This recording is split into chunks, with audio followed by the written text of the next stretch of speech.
This is Paul Jenkins, and you're listening to the Reluctant Leader Podcast. Now, I believe two things are true. One, everyone leads someone. And two, no one really feels qualified to lead anyone. So maybe you feel overlooked, unqualified, invisible. But the good news is, in the Bible and in life, the most qualified aren't always the most obvious. Hey, have you ever felt like God told you something to do and you knew you weren't really ready to do it, you weren't really sure how to do it, but yet you knew that He told you to do it? Yeah, what do we do then, right, as leaders? Let's talk about that today in this episode of the Reluctant Leader Podcast. Thanks for joining in. So, God calls us. He gives us something to do, and we don't feel like we're prepared, like we're ready, or even like we're the right people for the job. I think this is a common theme, and I guess when you have a podcast called the Reluctant Leader Podcast, it's easy to talk about the things that make us feel reluctant. I'm thinking today of the prophet Jeremiah, right? Jeremiah chapter 1, we read the story about how God calls Jeremiah. And just think about verses 4 and 5, right? It says this: the Lord gave me, Jeremiah, this message. So the Lord, y'all, came to Jeremiah, and this is what the Lord said. I knew you before I formed you in your mother's womb. Before you were born, I set you apart and appointed you as my prophet to the nations. Now, I don't know how you would respond to that, or maybe how I would respond to that, but that's pretty clear cut. No question about whether or not the Lord of the universe has a plan for Jeremiah's life, and not only a plan, but a specific time for that plan to be carried out. And the rest of chapter 1 is basically Jeremiah talking God out of what God said. Like, you can't mean me because I'm too young. You can't mean me because I don't even really speak that well. And so God says, no, I know how old you are, and I also am going to put my words in your mouth. Then he shows them some visions. He asks them some riddles, and apparently Jeremiah answers correctly. And when all of that's said and done, this is what God says in verse 17.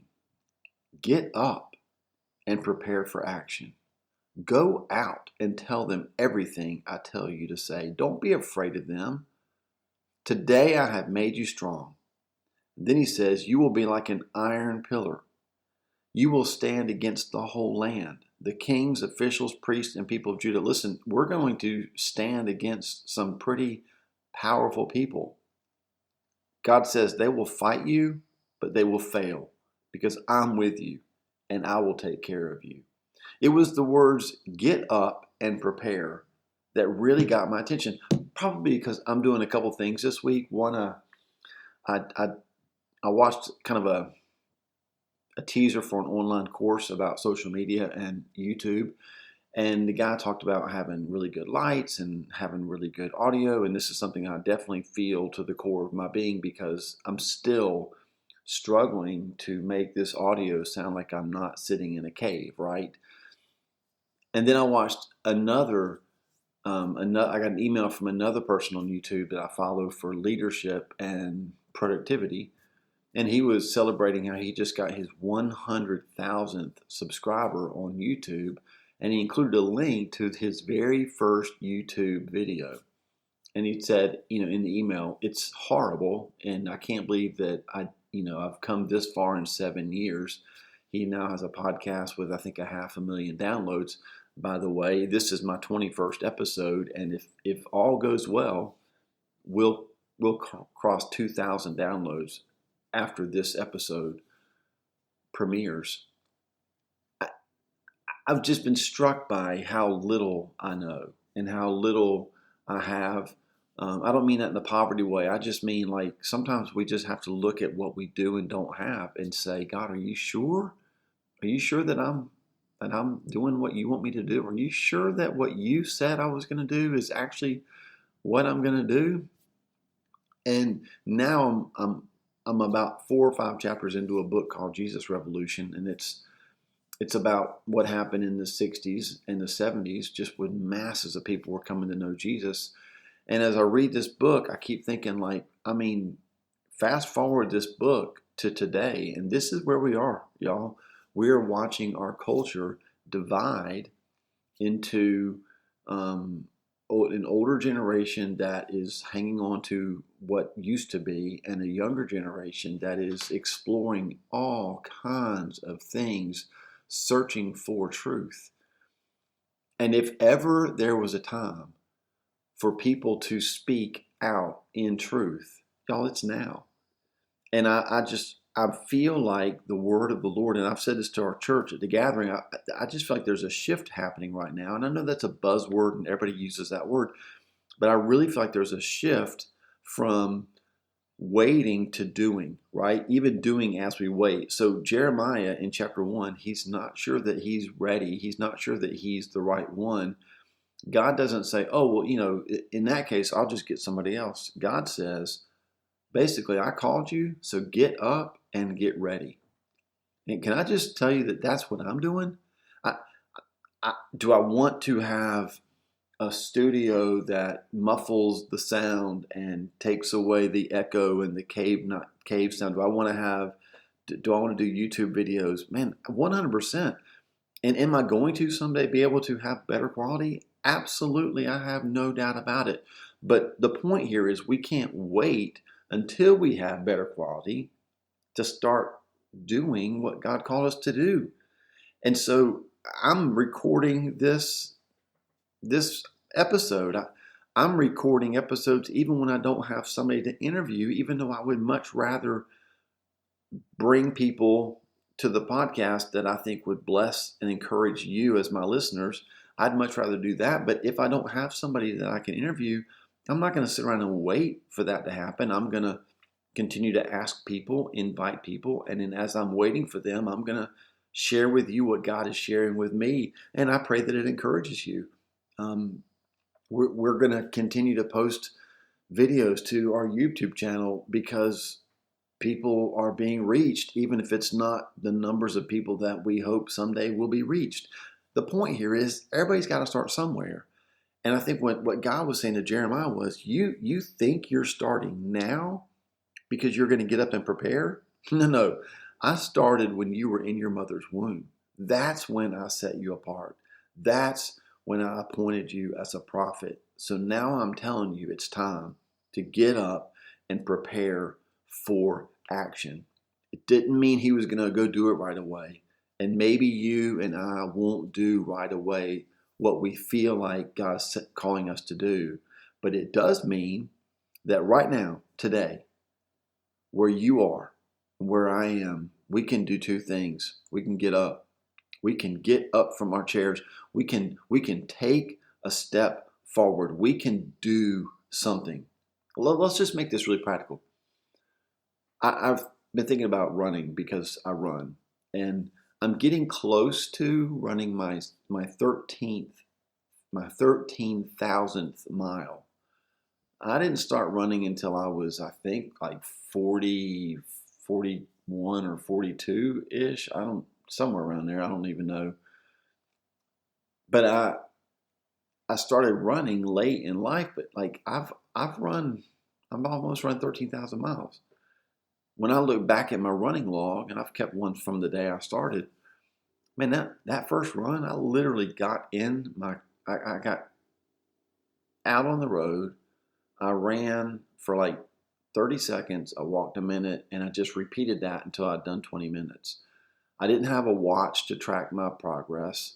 I didn't know where to write down how far I'd gone. I literally came back from that run, looked at my stopwatch, and knew how long it took me to do it. And then I got in my car and drove the same route in order to measure how far I had run in the amount of time that I had run. It was like, now today, right, I've gone through Garmin's, I've run marathons, I've run ultras.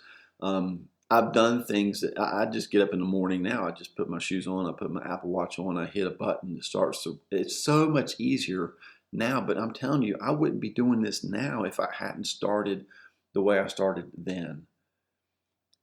So maybe that's a goal for you. Like I want to be able to go to the gym, and I want to be able to bench press the bar with two 45-pound plates on each side, which I think is 135 pounds.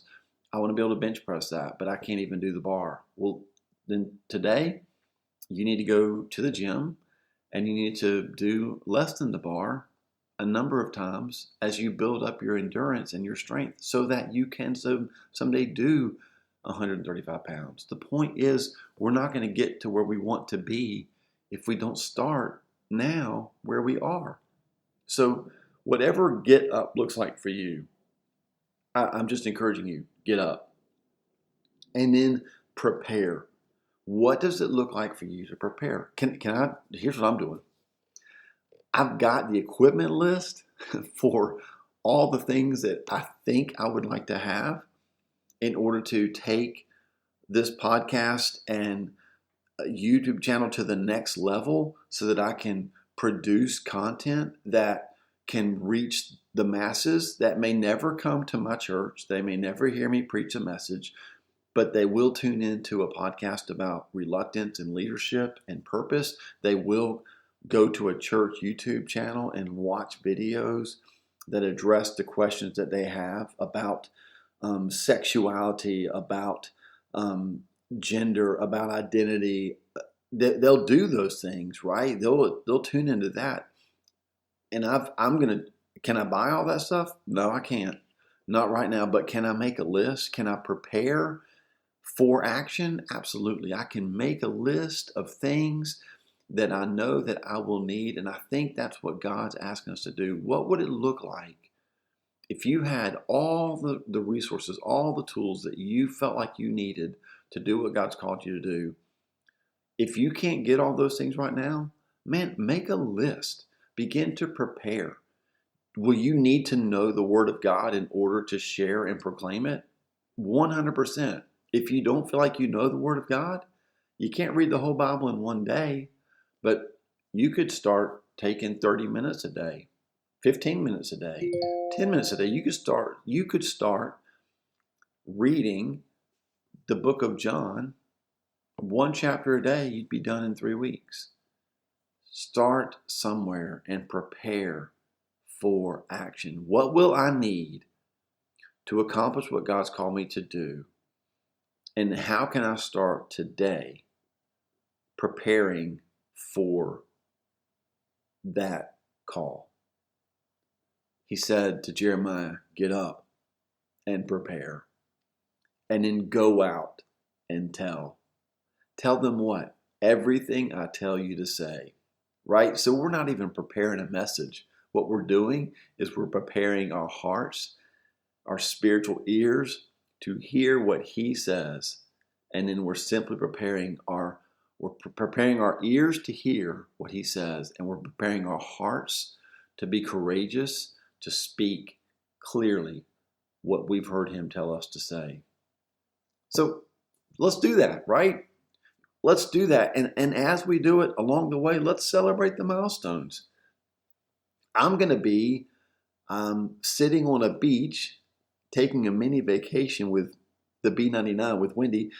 And when this drops, as I'm at the beach, I'm fully expecting to get an email that says, congratulations, your podcast has just had its 2,000th download. This month, I'm going to run my 13,000th mile. Let's celebrate the milestones, right?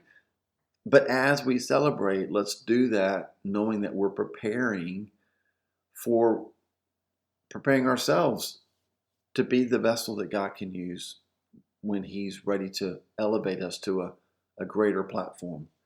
And greater platform never means more listeners, more downloads, more stuff. It always means more sensitive in our hearts to His voice and more obedient in our lives to His direction. And that's what I'm praying for you today. Man, thanks so much for being a part of this episode, for listening. Thank you for allowing me twice a month just to speak, hopefully into your life, but definitely to share with you the journey that I'm on. And I pray that somehow it encourages you to get on a journey yourself towards what God would have you to do. You've been listening to the Reluctant Leader Podcast. Thanks so much for being a part of this conversation. You can follow us at the reluctantleaderpodcast.com or wherever you download your podcast. Be sure that you subscribe and like us and leave us a rating and a comment. We'd love to hear from you and hear what God's showing you. And remember this, no matter how reluctant you feel, keep saying yes, and He'll do the rest.